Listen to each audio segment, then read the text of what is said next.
Hey witches, what's up and welcome back to another video. If you are new here, my name is Barbie and today for this week's video we are doing a crystal business Q&A. So I asked you guys over on Instagram if you would be interested in a crystal business Q&A and a bunch of you guys said yes, so I had you submit some amazing questions for me to answer here today. So because you guys had so many questions, I'm breaking this video into two parts. So this will be part one and next week will be part two. So make sure to stay tuned for next week. So let's jump into the questions. So the first question we have: I've recently started selling crystals. I'm thinking of doing live sales. What are your thoughts?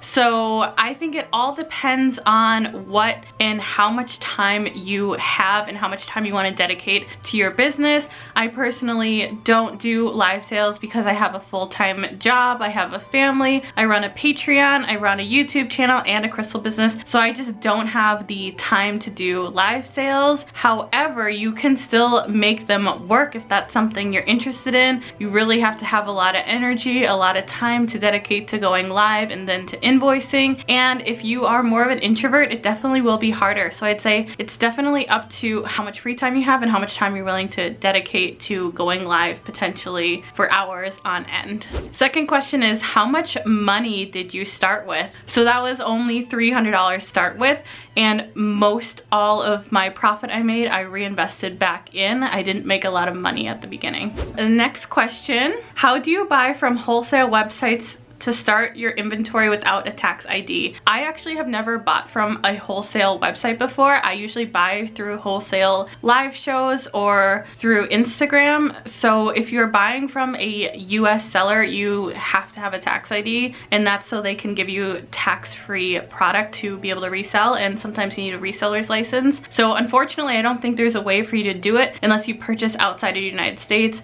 aka from Brazil, Africa, China, Europe, those types of places that don't require a tax ID. But in the US, you do have to have a tax ID. Next question: how do you price your crystals? In your first video, you said 2 to 4 times markup. Do you still do this? Yes, I still do this. And if you are interested, I have a custom video on how to price your crystals on my Patreon, which I will leave linked in the description box down below. And there's a very specific video on exactly how I price and how I include free shipping and how I make a profit. It's definitely pricing with a strategy. Next question is, what do you look for when choosing crystals? For my personal collection, I just look for what speaks to me, and what I mean by what speaks to me is something that I have this huge desire for. I see it and I'm like, oh my god, I need that. And it's not just like an impulse buy, it feels like a true connection. So that's usually how I pick my crystals for my personal collection. But for my Etsy shop, it's a lot more strategic and a lot more thought goes into it. I always try to buy a balance of rare pieces, a balance of core pieces, which I would consider amethyst, clear quartz, rose quartz, all those types of things core, and then almost like what are the trendy crystals, having a good portion of those, and then having a good portion of things that are cheaper and a good portion of things that are expensive, and then also making sure I'm bringing back my best sellers. So there is a big strategy behind why I choose the crystals I choose and when they come in and how they come in and the timing that they come in at. And that's something a lot of people don't anticipate when you open a crystal shop, is making sure you have a strategy behind why you're buying what you're buying and not just buying everything in sight, because it's easy to do that as well. Next question: are there computer programs you recommend for your business? From a tax perspective, I highly recommend QuickBooks for small businesses. Lifesaver, if you guys own a crystal business, you absolutely have to pay taxes. No matter if you make $500 or $50,000, you have to pay taxes on that. So QuickBooks, and this is not an ad for QuickBooks, QuickBooks can be integrated with Etsy or other platforms, and you can easily categorize your expenses and your cost, and it'll spit out a number for you. It helps you with your estimated taxes, which you do have to pay if you are earning around $20,000 a year in your business. So highly recommend QuickBooks. And then another other program I recommend is Excel. It's really easy to track customers' orders, it's really easy to track inventory, and you can build a template out for how you would like to use it. I know there are templates out there that you can purchase on Etsy for inventory management as well, so Excel and QuickBooks are definitely the ones I go to and use the most. Next question, what do you think about smaller shops attacking bigger shops? And this is a really interesting question. I personally haven't seen or experienced this, but I do know that it happens. And I think the person asking this question is just about pricing and pricing markup. A lot of the times you see bigger shops charging more and smaller shops charging less. And I think a lot of that is just when you're buying from a bigger shop, you're paying more money because oftentimes this is their full-time job, whereas a small shop, it's not their full-time job quite yet. It could be, but it may not be. And you're paying for the expertise of the bigger shop, the sourcing of the bigger shop, the better crystals. So you're definitely getting your money's worth when you're spending more money with a bigger shop versus a smaller shop who has less experience, so they tend to charge less typically. So that's a little bit hard of a question. I personally haven't experienced, but I do know it happens. The next question, I love this one. Do you ever want to keep the crystals you sell? Yes.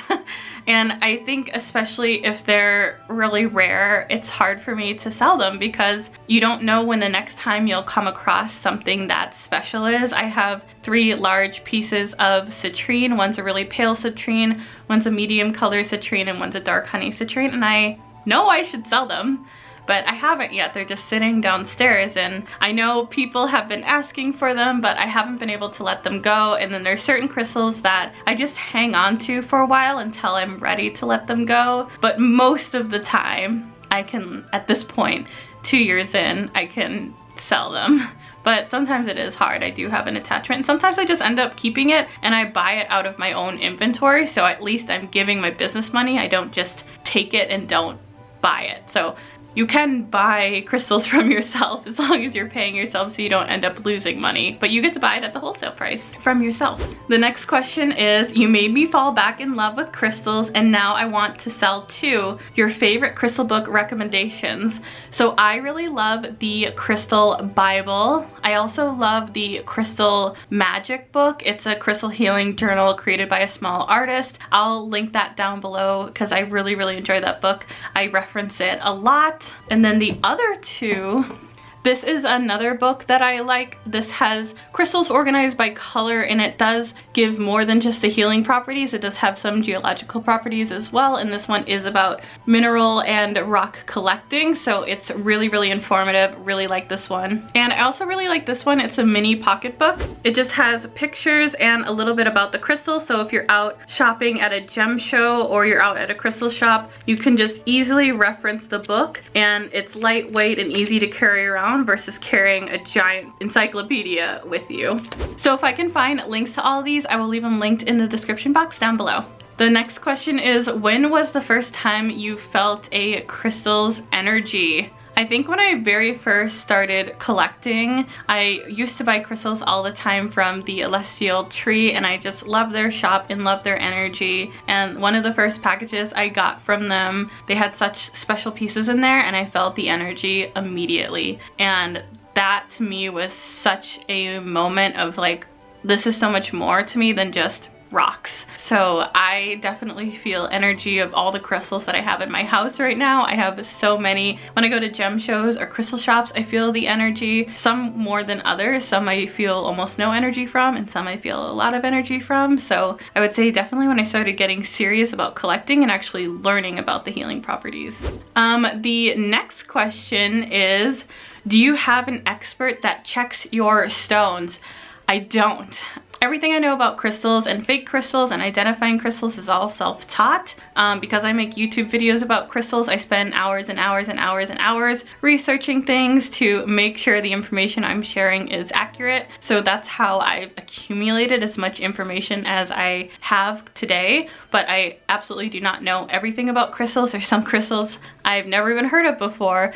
So if I can't identify something, I definitely refer to books. I ask friends. I am trying to get some crystals tested that are new crystals just to learn more about them. But overall, I think I'm pretty good at identifying fake crystals because there's some pretty dead giveaways for identifying fake crystals. And if you guys haven't seen my playlist on how to spot fake crystals, I will link it up above and down below so you guys can check that out to learn more about how to identify fake crystals.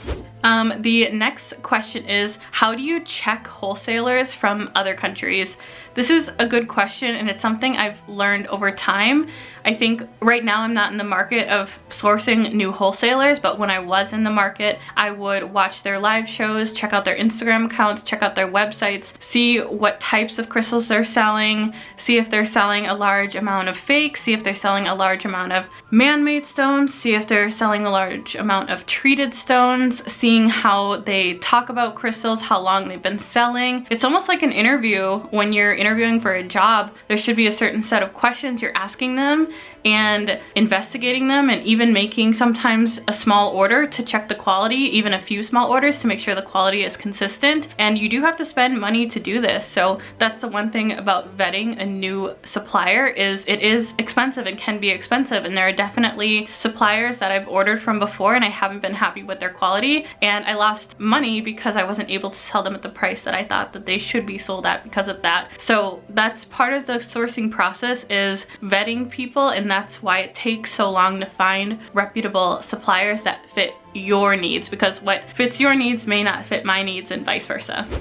The next question is, how many suppliers do you have and how long did it take you to narrow? So to answer your question, I have 3 main suppliers I work with. When it's needed, I'll add in a 4th, but I really don't like to work with more than 3, and I don't order from more than 1 at a time. And I just do this for inventory management purposes, quality purposes. There's a strategy on why I work with only 1 at a time, but I have 3 suppliers on my supplier matrix. So the next question is, how should I price crystal necklaces, bracelets, rings, small crystal jewelry, etc.? So for me, when I sell crystal jewelry, I don't sell a lot of it. When I do sell it, I can mark it up as is. I don't have to put in labor because I personally am not making the pieces. If you are personally making the pieces, you need to price in your labor, how long it takes you to make it, and materials, costs, and all those other things, and that needs to be included in your price. So because I don't make my own jewelry, like I would mark up crystals, but if you are doing labor-intensive work on your jewelry pieces, you definitely want to include that in your price. So it may end up being more expensive than just a crystal would cost. The next question is, where do I start sourcing? I think you have a lot to figure out before you start sourcing to figure out where to start sourcing. I think you need to figure out your budget.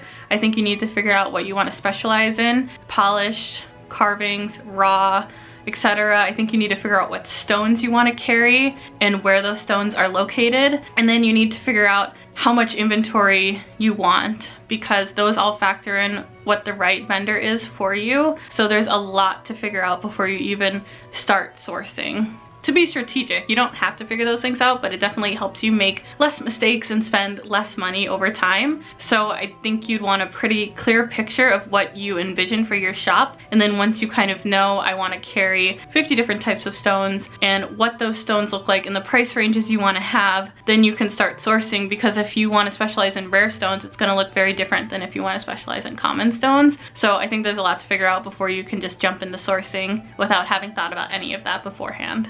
The next question is, how long did it take you to actually start selling any crystals? So when I first had the idea that I wanted to sell crystals, I did a lot of planning, I did a lot of researching on just crystals in general, because I didn't have a ton of crystal knowledge before I started, and I did a lot of vetting of vendors and suppliers, and I made a lot of mistakes at the beginning. So once I had my inventory here, I started listing everything pretty immediately, but it took me about 2 weeks to get my first sale, and I slowly started gaining momentum. And now 2 years later, it looks completely different than it looked when I first started. It did take me a little bit longer to sell my first crystals, I think because I was starting from scratch and had no idea what I was doing. The next question is, how do you find buyers? For me specifically, and I'm only speaking to me just because I don't have other shops to kind of base this off of, but A lot of my buyers come from YouTube, a lot of my buyers come from Instagram, and a lot of my buyers come from Etsy, and it's pretty evenly split where my traffic is coming from. So I would say a third YouTube, a third Etsy, and a third Instagram. Etsy promotes a lot of my listings. Instagram, I'm very strategic over there on how I get my inventory out. And YouTube, I post videos every week, and a lot of people click to my Etsy shop from YouTube. But if you're asking me how do you find customers and buyers, there's a lot of different strategies. It kind of depends on what kind of buyers you want to attract and what kind of social media platforms you're gonna specialize in. So I know there's a lot of reach with TikTok. I know there's a lot of reach with Pinterest. There's a lot of reach with going live. There's a lot of different ways to reach buyers this day and age with social media. This next question is, have you seen your suppliers face to face? And no, I've worked with my two main suppliers for 2 years and I've never met them because they are not in this country. And my newest vendor that I added, I have not met them either because they are also in a different country. So I started sourcing in the middle of 2019 and my plan was to start meeting vendors face to face, but then the pandemic happened and everything really had to be done from a distance, and that has worked really well for me. So that's what I've maintained, and I hope someday to meet them in person because some of them I have been working with for 2 years and would absolutely love to meet them. Okay, so this is the next question. What is one thing you wish you knew before starting your crystal business? Ooh, it's so hard because I started 2 years ago, so I'm trying to think back. I think the one thing I wish I knew is no two businesses are alike, and what one person does isn't always the right or wrong way to do things, and you can make your business your own. There are no rules. I mean, there are legal things you have to follow, but otherwise there are no rules in selling crystals. And I see a lot of people try to replicate what other successful shops do, but you don't even know if they're actually successful unless you're looking in their bank account. And what people define as success is so different from person to person. So I think just knowing that everyone's journey is their own. No one's journey is going to be identical to mine. No one's strategy is going to be identical to mine. No one's social media presence is going to be identical to mine. So I think just knowing that everyone has a unique journey and their own journey, and that is 100% okay in the way that it should be. Okay, so the next question, I love this one. Tips on things not to do. My biggest tip is don't buy crystals that you don't know what they are, because that can put you in a really potentially bad situation with selling fakes or selling misidentified stones. And in this day and age, people come after you for that, or your customers can get really upset. So my rule of thumb is to never buy anything I don't know, or if I do want to buy it, I'll buy one and send it out and get it tested. I will never sell anything that I'm not 100% confident about, because especially being on social media and being in the public eye now, people will come after me, so I do not do that. Another thing, you can also risk over or undercharging. I saw someone sell charoite as amethyst and really undercharged for it, when charoite is actually very expensive and very rare, so you can end up losing money that way. Another thing not to do is not pay your taxes. A lot of people don't pay their taxes and the IRS will come after you. So just be really cognizant about paying taxes, paying estimated taxes, paying your state and local, federal, all of those sales taxes, all of that. And another thing not to do is don't compare yourself to other businesses, because you don't know if someone has 100,000 followers or 1,000 followers, they could be making the same amount of money. So just because you have a big following or just because you have a really pretty aesthetic, that doesn't always mean that you're successful. And like I said before, everyone defines success in a different way. Some people also do this full-time and some people do this part-time. I do this part-time, so it would be silly for anyone doing this full-time to compare their business to mine, which is a part-time business. So I think just don't compare yourself to others, because that's when you start doubting yourself and then people tend to give up. This is another really good question. Do you get crystals you know are in demand, or do you pick different ones each time? It's definitely a balance. If something's trending, I will definitely pick it up, but I do sea shipping only, which means it takes a month or 3 months to get to me. So the reason I do this is when it's trending, it sells out really quickly, and then when everyone's sold out, I still have inventory. So that's one of the strategies I use to help always have trendy crystals when everyone else is sold out. I do have a list of trending crystals that I do try to buy into. Also, if you are part of my Patreon and you are in the Discord, we often talk about trending crystals and bounce ideas off of each other to kind of help each other stay on top of the trending crystals game. We also tell each other how trending crystals are selling for us and if it's worth investing into the trend and potentially paying the higher markup. So if you guys are ever interested in a small business community specific to crystals, definitely check out my Patreon. We have a really awesome Discord group. It's all a bunch of small business owners who specialize in selling crystals, and we talk and share advice, share tips. I'm in there literally 24/7 sharing my thoughts, sharing my tips, and so is everyone else. We have beginners and we have people who've been selling for 2+ years, so it's a really nice mix of people. I'll leave that linked in the description box down below if any of you guys are interested in joining me over on Patreon. Alright you guys, so that'll do it for part 1 of the crystal business Q&A. Make sure to stay tuned for part 2 next week, and I will see you guys on the next one. Bye! And before I go, a special thank you to all of my patrons. You keep this channel alive and running. If you're interested in joining my Patreon, I will leave a link in the description box down below. This is a great way to show support to the channel, or if you're looking for additional business advice, I offer this as well. So I look forward to seeing you on my Patreon.